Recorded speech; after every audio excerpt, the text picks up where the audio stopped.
Hello student, इस video में मैं आपको बीएड फर्स्ट ईयर के सेकंड पेपर समकालीन भारत एवं शिक्षा का पेपर बता रही हूँ। ये 2021 का है, राजस्थान यूनिवर्सिटी का है। तो इसमें देखते हैं हम किस प्रकार से कौन कौन से प्रश्न आए थे।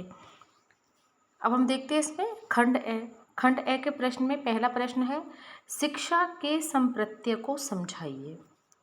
दूसरा प्रश्न है, शिक्षा के उद्देश्यों के विषय में जॉन डीवी के विचार बताइए। तीसरा प्रश्न है, शांति शिक्षा के उद्देश्य बताइए।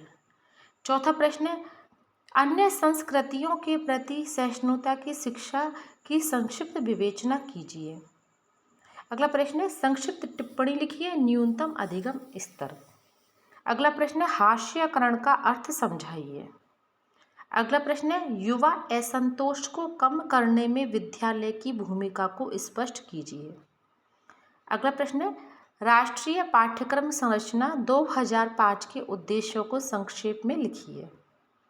अगला प्रश्न है, माध्यमिक शिक्षा आयोग द्वारा दिए गए शिक्षक प्रशिक्षण हेतु सुझावों का वर्णन कीजिए।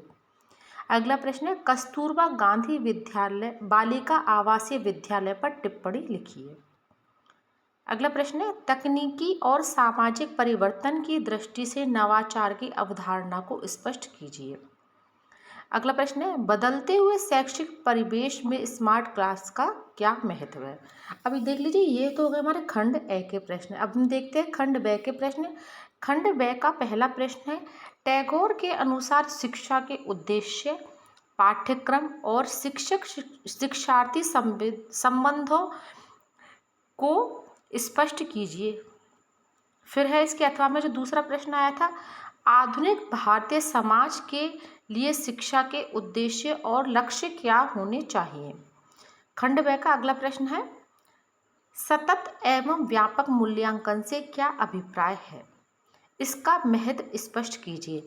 इसके अथवा में जो प्रश्न आया था वो ये है, तकनीकी एवं सामाजिक परिवर्तन के परिप्रेक्ष्य में नवाचारों की आवश्यकता को स्पष्ट कीजिए।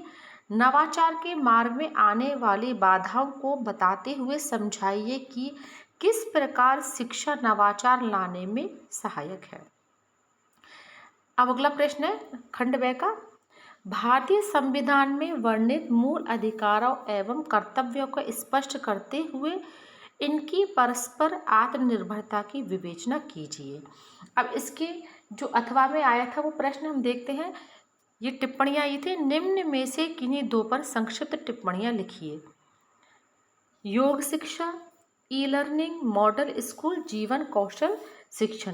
तो इनमें से हमें किसी दो पर टिप्पणियाँ लिखनी है। Thank you.